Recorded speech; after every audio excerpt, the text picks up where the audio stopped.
आगे देखिए, तो वो अपने पूर्वजों के ही कार्यों को कर रहा होता, namely tilling the land, living, marrying and ripening in his cornfield and ancestral home.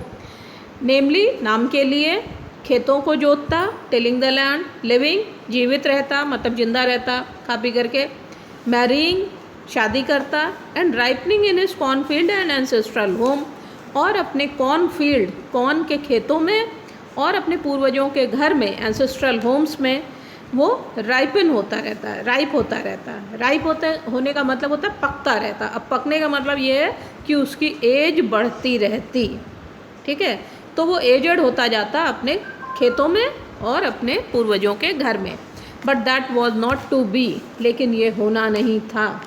He had to leave home, उसे अपना घर छोड़ना पड़ा, लीव करना पड़ा, विदाउट टेलिंग एनी वन, बिना किसी को बताए हुए, and he could not rest, और वो आराम नहीं कर सकता था, till he left it behind a couple of 100 miles, जब तक कि उसने लेफ्ट इट बिहाइंड अपने पीछे नहीं छोड़ दिया, अ कपल ऑफ 100 माइल्स कुछ कई 100 मील की दूरियों को।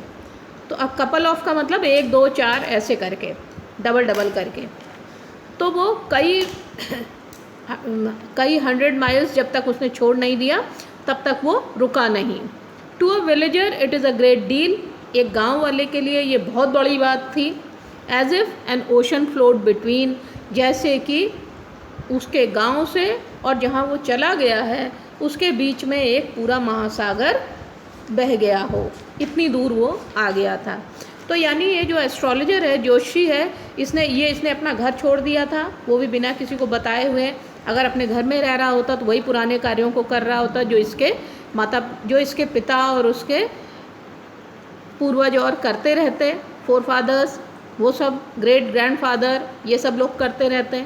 लेकिन ऐसा होना नहीं था, उसको तो एस्ट्रोलॉजर बनना था, क्योंकि उसने घर छोड़ दिया था बिना किसी कारण से, और इतनी दूर आ गया था जितनी दूर के बीच में ऐसे लगे कि महासागर बह गया हो बीच में।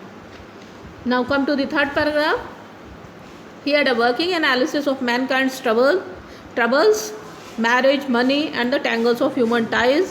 Long practice had sharpened his perception. अब देखो लाइन में देखो, he had a working analysis, उसकी कार्य प्रणाली, ठीक है, उसके जो कार्य करने की प्रणाली थी, वर्किंग एनालिसिस थी, वो ऑफ मैनकाइंड्स ट्रबल, वो मनुष्यों के मुसीबत पर थी। यानी जो वो अपना ज्योतिषी वाला कार्य करता था, ये तो हम बता ही चुके हैं कि वो नकली ज्योतिषी था।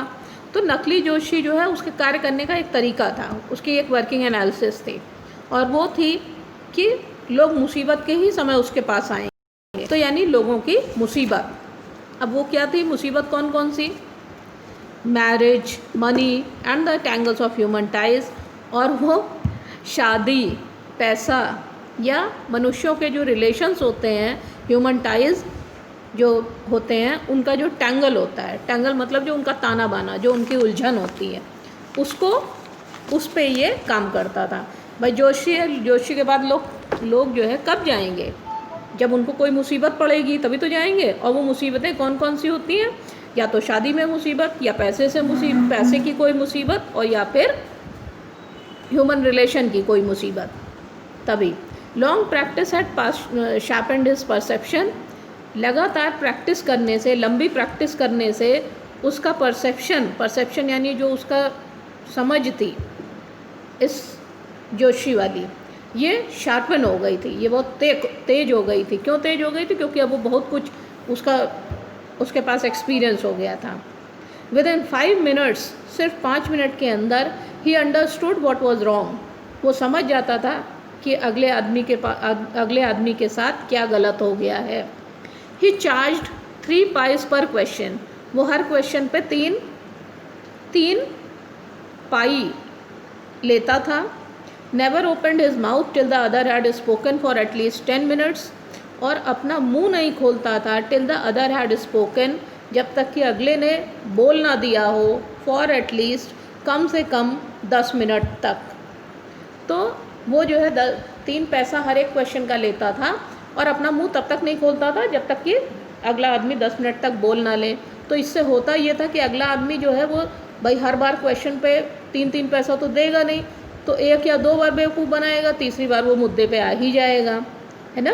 अगला आदमी यानी अपनी मुसीबत बता ही देगा, अपना दुख दर्द बता ही देगा, इसलिए वो 10 मिनट तक ये बोलता नहीं था। और अगला आदमी जितना बोल चुका होता था उसी में से पूरा मसाला अपना ले लेता था उसको बताने के लिए, विच प्रोवाइडेड हिम। अब 10 मिनट तक जब ये नहीं बोलता था और 10 मिनट तक अगला आदमी बोलता था, which provided him with enough stuff for a dozen answers and advices, जिसके बाद उसके पास प्रोवाइड यानी उसके पास हो जाता था इनफ पर्याप्त स्टफ, पर्याप्त माल, for a dozen answers and advices, ताकि वो दर्जनों सवालों के जवाब दे सके और उसके बाद अपनी सलाह दे सके, ठीक है। When he told the person before him, जब वो किसी आदमी को यानी अपने ग्राहक को जो उसके सामने होता था बिफोर हिम, उसको जब बताता था, टोल्ड माने बताना, 9 out of 10 were dispose to agree with him, तब 10 में से 9 तो डिस्पोज होते थे यानी इंक्लाइंड हो जाते थे उसकी तरफ, मुड़ जाते थे और उसकी बात से सहमत हो जाते थे, एग्री हो जाते थे। और ही क्वेश्चन या फिर वो सवाल पूछता था, तो मतलब 10 में से 9 लोग उसकी बात मान लेते थे, और नहीं तो वो सवाल पूछता था। क्या पूछता था? Is there any women in your family, may B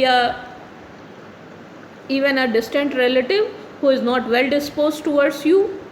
या तो फिर वो सवाल ऐसे पूछता था, क्या तुम्हारे परिवार में कोई ऐसी महिला है, कोई ऐसी औरत है, हो सकता है वो थोड़ी डिस्टेंट रिलेटिव हो, थोड़ी दूर की तुम्हारे रिश्तेदार हो, who is not well dispose towards you, जो तुम लोगों की तरफ वेल डिस्पोज्ड नहीं है, यानी तुम्हारी तरफ वो अच्छी भावना नहीं रखती है।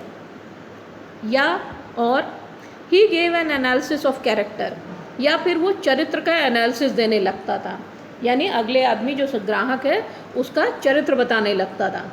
Most of your troubles are due to your nature, ज़्यादातर तुम्हारी मुसीबत तो तुम्हारे नेचर की वजह से है। क्यों? How can you be otherwise with Saturn where he is. अब बताओ, जब तुम्हारा शनिचर वहाँ बैठा है तो तुम और क्या हो सकते हो, तुम्हारी मुसीबत तो आएगी ही, है ना। इस तरीके की बातें वो कहता था।